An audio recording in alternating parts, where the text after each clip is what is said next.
Bonjour, bienvenue sur cette présentation de livre. Donc, comme promis, je vous propose la présentation donc, de Ecliptica, le coloring book d'Anastasia Eli Koldareva. Donc, un livre avec le dos en carton, petite couverture légèrement plus épaisse qu'un papier classique. Ensuite, alors donc pas de name page pour ce livre, pas de name page. Alors attendez, vous n'êtes pas bien. Je vais essayer de mieux vous cadrer. Tac, ça va peut-être être mieux comme ça. Donc la première image, c'est celle de la couverture. Donc on a les constellations, le personnage. C'est bizarre que c'est gondolé alors qu'hier ça ne l'était pas. C'est un peu étrange. Ensuite, donc on va passer avec les signes. Donc là je dirais que c'est le bélier. Avec le crâne. Et cette interrogation. La bouche en forme d'interrogation. Ou souffler. Qu'est-ce que ça peut être celui-ci? C'est le poisson. Avec des coquillages comme ça. De toute façon c'est la mer. Ça c'est dans quoi Vinemo? Les anémones, non? Coquillage. Je dirais que c'est poisson. Mais non, c'est pas poisson, bélier. Après bélier, c'est quoi? Bélier, mars-avril. C'est bizarre, parce que ça serait taureau en mai. Tiens, c'est bizarre. Ah bah, poisson.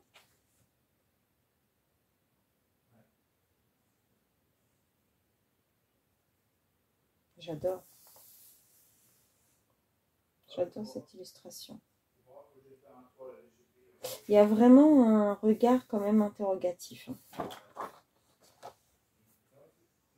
Bah là, ça serait bélier alors. Bah, c'était quoi le premier? Capricorne. Ah! Peut-être Capricorne, janvier. Février, mars, poisson. Bah non, c'est pas poisson. Je vais prendre, vous savez quoi? Je vais prendre celui de Kevin. J'ai un doute sur les... Alors moi qui suis très signe, soudainement, j'ai un doute. Qu'est-ce que c'est que ce travail? Qu'est-ce que c'est que ce travail?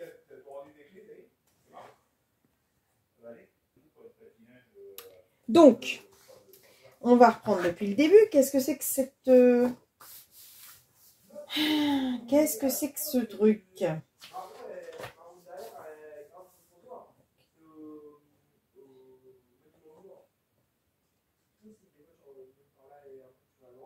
Capricorne.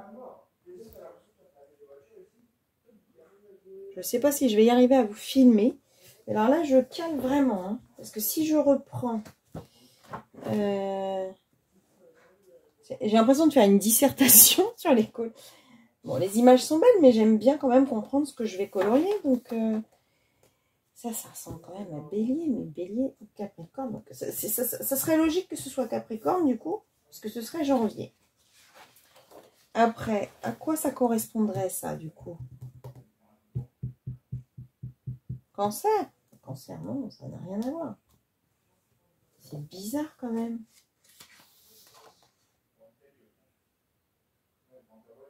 On est dans le milieu aquatique, donc je vois pas ce que ça pourrait être d'autre.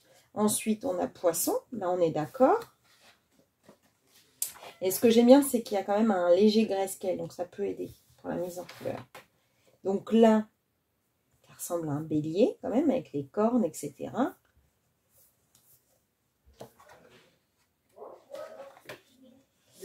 Et donc, ensuite,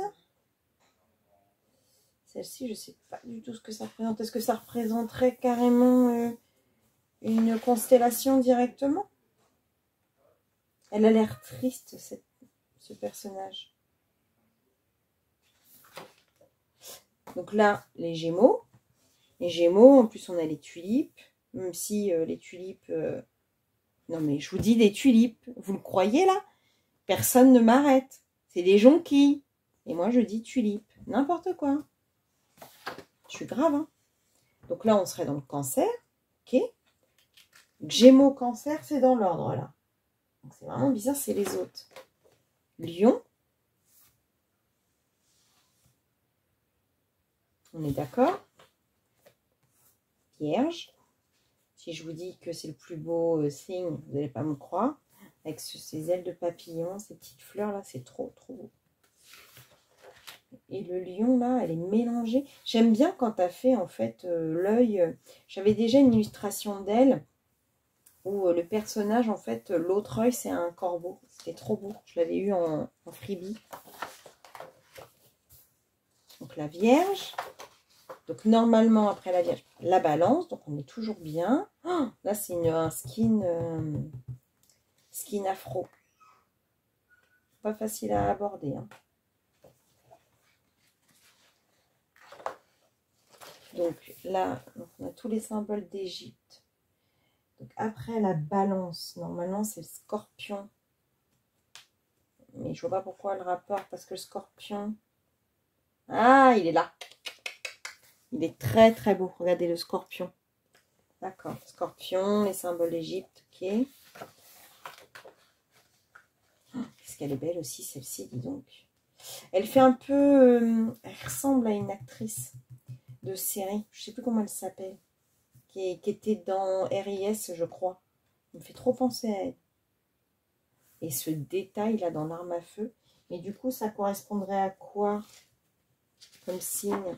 Ou alors après, il y a aussi donc Scorpion. Après Scorpion, qu'on ne dise pas de bêtises, ça serait Sagittaire. Mais je vois pas le rapport avec une arme à feu. Je ne connais pas en tout cas. On est un peu dans du steampunk hein, avec ça quand même.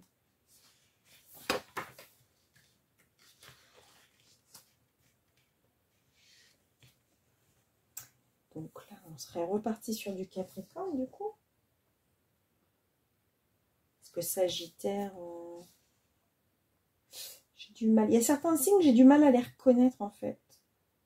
Si vous les avez reconnus ou que vous les connaissez, parce qu'on n'a aucune indication, on n'a que sa signature en fait. Ça doit être Verseau. Elle est magnifique. Je la vois très bien avec un skin d'hindou. Très très belle. On retourne sur du Poisson. J'aime bien hein, ce personnage là, cette tête de je sais pas quoi. Qu'on retrouve hein, dans les westerns. Ah bah le Capricorne. C'est le Capricorne, c'est le symbole du Capricorne ça. Donc là on est sur du Capricorne. Elle est très très belle aussi. Hein. L'effet cheveux là peut être à aborder. Donc là c'est le buffle. Mais alors le buffle ça doit avoir un rapport avec les signes. J'ai un livre comme ça où il y a d'autres signes de... Vous savez comme les signes asiatiques ou autres. Ça doit correspondre à quelque chose d'autre. Ou Sagittaire peut-être avec ce personnage. Le Sagittaire, j'ai pas... Oh, je vais pas y arriver quoi. Les Gémeaux. Parce que comme il y a 24 illustrations, il y a 12 signes normalement. Donc on les a forcément en double quelque part. Elles sont très très belles les jumelles. On va représenter le Gémeaux. Magnifique. Le Cancer. Avec un effet pareil, un effet aquatique, forcément. Le Lion, que je n'ai pas arrêté de tomber dessus. Il est magnifique celui-ci aussi. Oh, mais alors l'effet poil, bonjour, le boulot. Alors là, c'est un pan. Donc un pan, qu'est-ce que ça peut être? Est-ce que ça serait la Vierge? Mais Vierge avec le pan, je vois pas le rapport. Ouais, c'est la Vierge. Ok, il doit y avoir un rapport avec la symbolique du pan.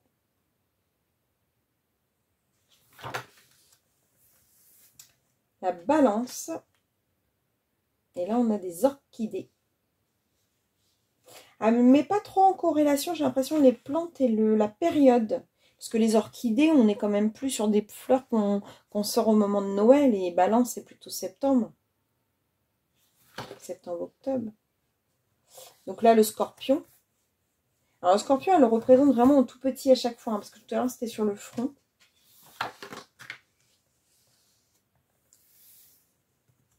Et celle-ci, qu'est-ce que ça peut être à chaque fois?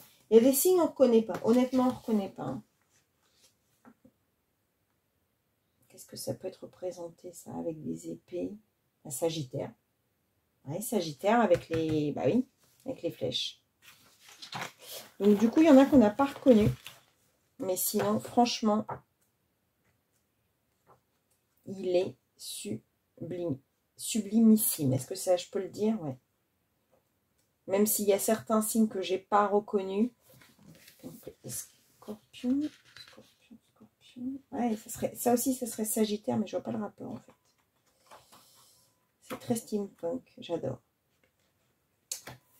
Donc, voilà pour Ecliptica de Anastasia Eli Koldareva. Voilà pour la présentation. Je vais vous présenter l'autre livre sur une autre vidéo. Je pense que c'est mieux. Ça se mélange moins. Parce que des fois, on ne retrouve pas ma présentation de livre. Donc là, je vais les faire un par un. Ça va être beaucoup plus simple. Donc, si le contenu vous a plu, n'hésitez pas à vous abonner à ma chaîne. Ce sera avec plaisir que je vous retrouverai pour vous présenter différentes choses. Je vous dis à bientôt. Bisous, bisous, bisous.